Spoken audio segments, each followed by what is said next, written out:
executive of Robinhood. Robinhood is actually a... Just go on. I'll go through this quickly. Don't worry. This is important. It's actually a couple of companies.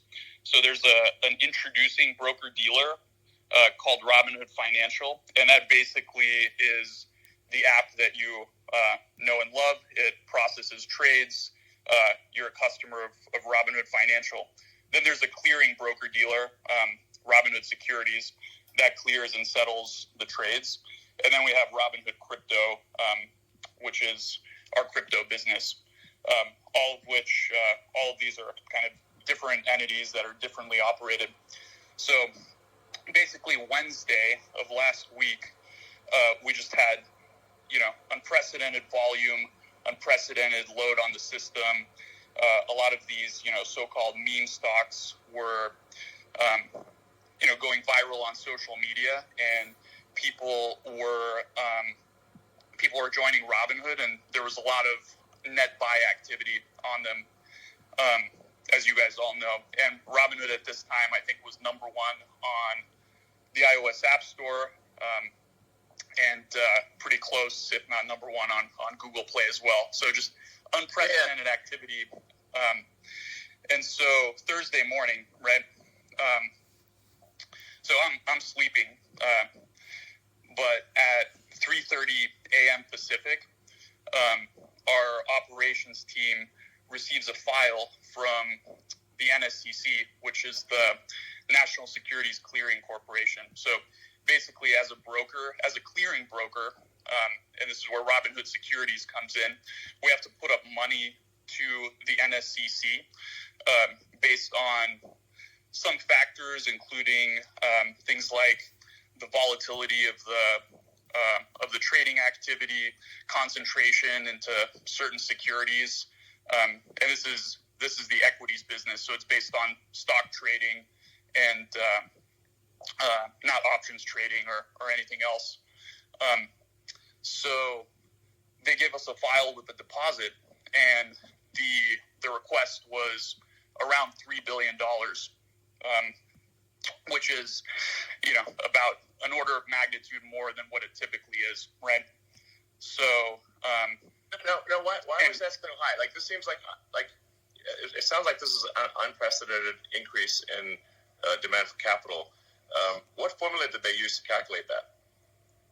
Well, and just to give context, Robinhood up until that point has raised, a little bit, around $2 billion in total venture capital up until now. So it's a big number. Like $3 billion is a large number, right?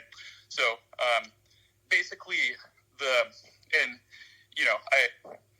details are, we don't have the full details. It's a little bit of an opaque formula, but there's a component called the VAR of it, which is value at risk, and that's based on kind of some fairly quantitative things, although it's not fully transparent. So there are ways to reverse engineer it, but it's not kind of publicly shared. And then there's a special component, which is discretionary. So that kind of acts as a multiplier, and basically discretionary meaning like it's just their opinion. Yeah, it's a little bit. I mean, I'm sure there's definitely more than just their opinion, but basically, well, I mean, I guess like it's based on growth. What everyone wants to know is like, did something maybe shady go down here? It's like, it seems weird that you get a sudden $10 billion demand. $3 billion in the morning. Sorry, how much? Yeah, it was $3 billion US dollars. $3 billion. Okay, so it's $3 billion around. Just suddenly out of nowhere. And what percentage? I wouldn't impute shadiness to it or anything like that. And actually, the NSCC was reasonable subsequent to this, and they worked with us to actually lower it. So it was unprecedented activity. I don't have the full context about what's going on in the NSCC to make these calculations, but essentially, Is anyone holding you hostage right now? No, I'm okay. Yeah. Thanks for asking. But anyway, so this was obviously nerve-wracking, and I actually was asleep at this point. The operations team was fielding this at 3:00, and then we got back, we put our heads together. Our chief operating officer basically said, look, let's call up the higher-ups at the NSCC and kind of figure out what's going on. Maybe there's some way we can work with them. And basically there was another call, and they lowered it to something like $1.4 billion from $3 billion. Okay. So, we were making some progress, right? And then, but it's still a high number.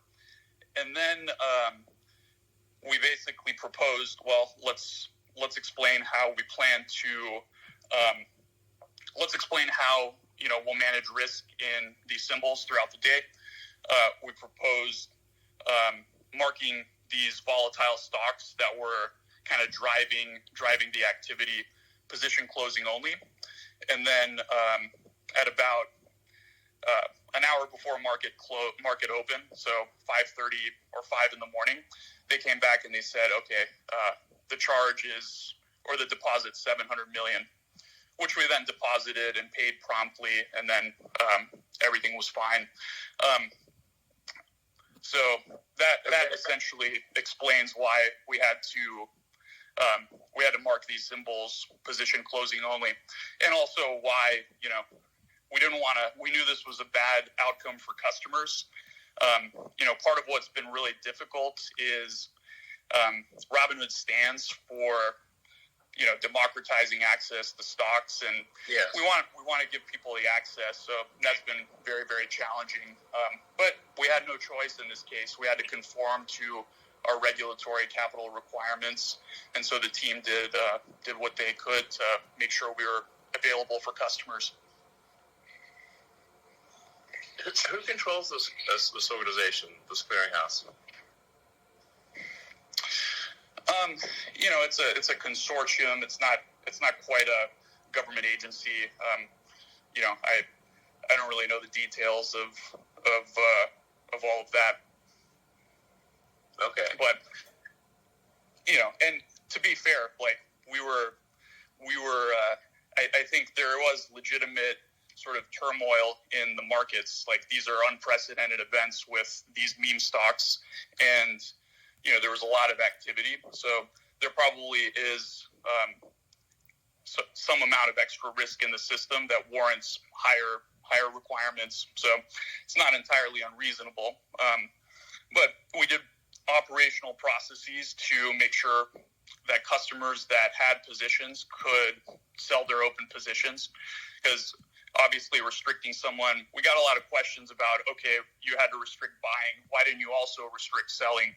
And the fact of the matter is, people get really pissed off if they're holding stock and they want to sell it and they can't, right? So I think that's categorically worse. So, and lots of other brokers, I think, were in the same situation.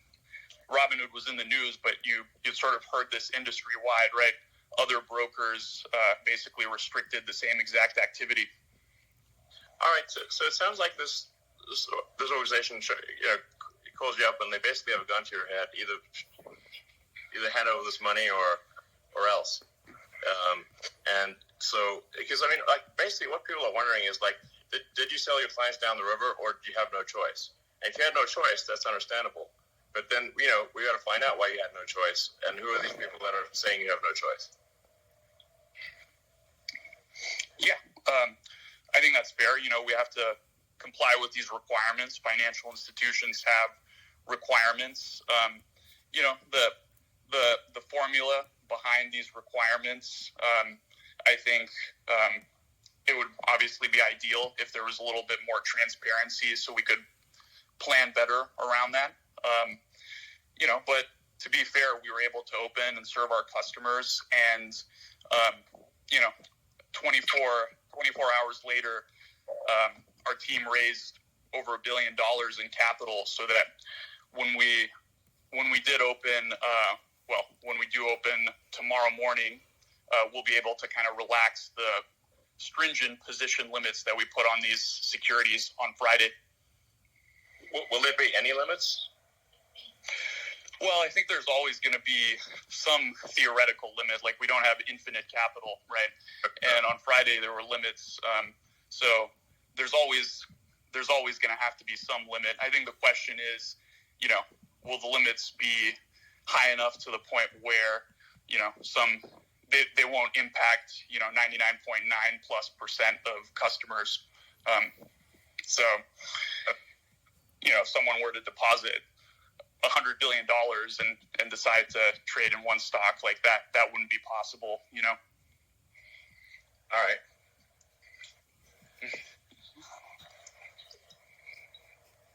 All right. Well, I guess people really just want to know, if you had no choice, then you had no choice. It's gun to head situation, and then that's understandable. But then whoever put that gun to your head should, be willing to answer to the public. Yeah, listen, and I know there's processes. This is unprecedented times, and to be fair to those guys, they've been reasonable. So I think the one thing that is maybe not clear to people is Robinhood's a participant in the financial system, so we have to work with all of these counterparties. So we do get a lot of questions about, why do you work with market makers? Why do you work with clearing houses? Vertically integrating and getting, it's hard enough to build introducing a clearing broker-dealer. Not too many people have done that. But the financial system that allows customers to trade shares is sort of a complex web of multiple parties. And, it's hard to, I think everyone says, it could be better, it could be improved. It's just the necessity of trading equities in the U.S. that you have to do all these things. To what degree are you beholden to Citadel? Basically, if Citadel's unhappy, then what happens?